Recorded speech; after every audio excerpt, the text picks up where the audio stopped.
Fairy Tales by the Brothers Grimm. The Travelling Musicians. An honest farmer had once an ass that had been a faithful servant to him a great many years, but was now growing old, and every day more and more unfit for work. His master, therefore, was tired of keeping him, and began to think of putting an end to him; but the ass, who saw that some mischief was in the wind, took himself slyly off, and began his journey towards the great city. "For there," thought he, "I may turn musician." After he had travelled a little way he spied a dog lying by the roadside, and panting as if he were tired. "What makes you pant so, my friend?" said the ass.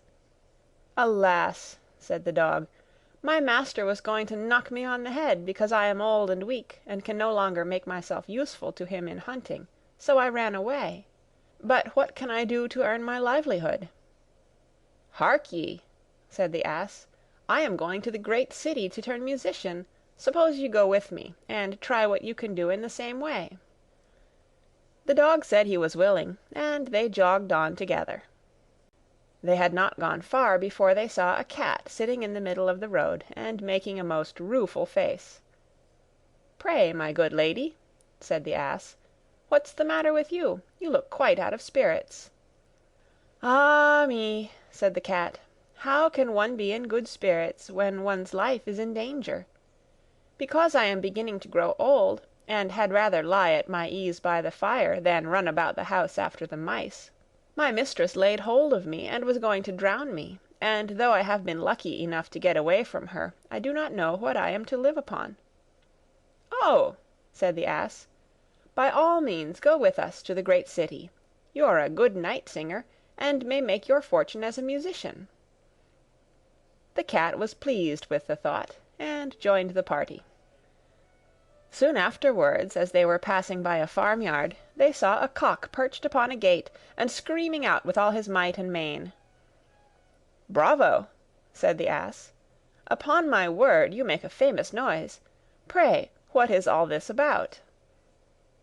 "Why," said the cock, "I was just now saying that we should have fine weather for our washing day, and yet my mistress and the cook don't thank me for my pains, but threaten to cut off my head tomorrow, and make broth of me for the guests that are coming on Sunday." "Heaven forbid!" said the ass. "Come with us, Master Chanticleer. It will be better, at any rate, than staying here to have your head cut off. Besides, who knows? If we care to sing in tune, we may get up some kind of a concert. So come along with us." "With all my heart," said the cock. So they all four went on jollily together. They could not, however, reach the great city the first day, so when night came on they went into a wood to sleep.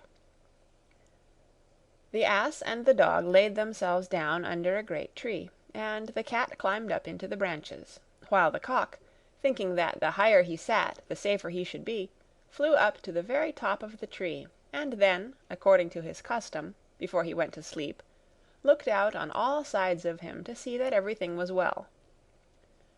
In doing this he saw afar off something bright and shining, and calling to his companions said, "There must be a house no great way off, for I see a light." "If that be the case," said the ass, "we had better change our quarters, for our lodging is not the best in the world." "Besides," added the dog, "I should not be the worse for a bone or two, or a bit of meat." So they walked off together towards the spot where Chanticleer had seen the light, and as they drew near it became larger and brighter, till they at last came close to a house in which a gang of robbers lived. The ass, being the tallest of the company, marched up to the window and peeped in. "Well, donkey," said Chanticleer, "what do you see?" "What do I see?" replied the ass. "Why, I see a table spread with all kinds of good things, and robbers sitting round it making merry." "That would be a noble lodging for us," said the cock.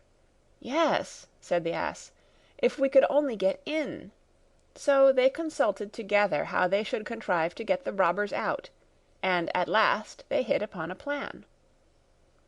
The ass placed himself upright on his hind legs, with his 4 feet resting against the window. The dog got upon his back.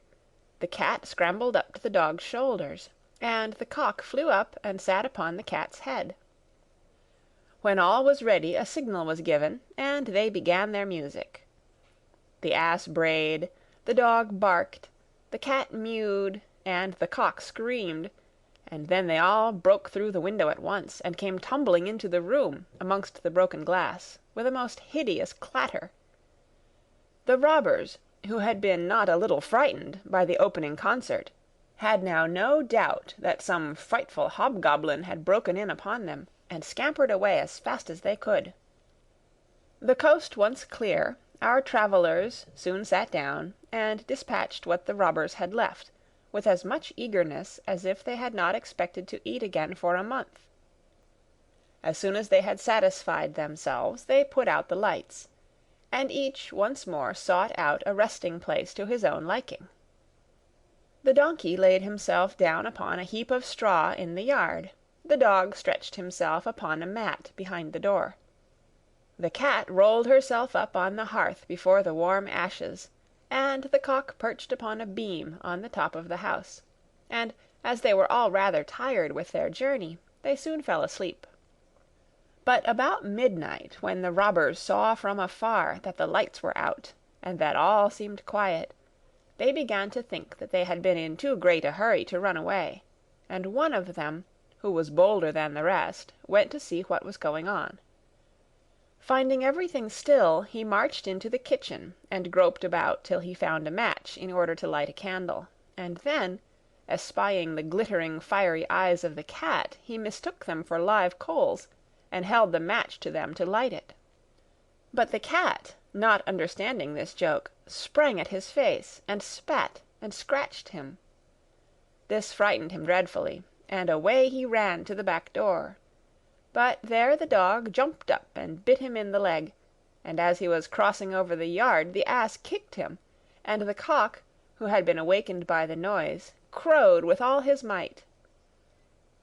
At this the robber ran back as fast as he could to his comrades, and told the captain how a horrid witch had got into the house, and had spat at him and scratched his face with her long bony fingers; how a man with a knife in his hand had hidden himself behind the door and stabbed him in the leg; how a black monster stood in the yard and struck him with a club; and how the devil had sat upon the top of the house and cried out, "Throw the rascal up here!"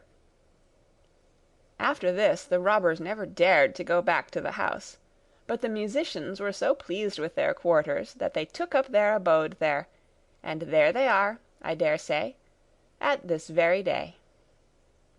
The End.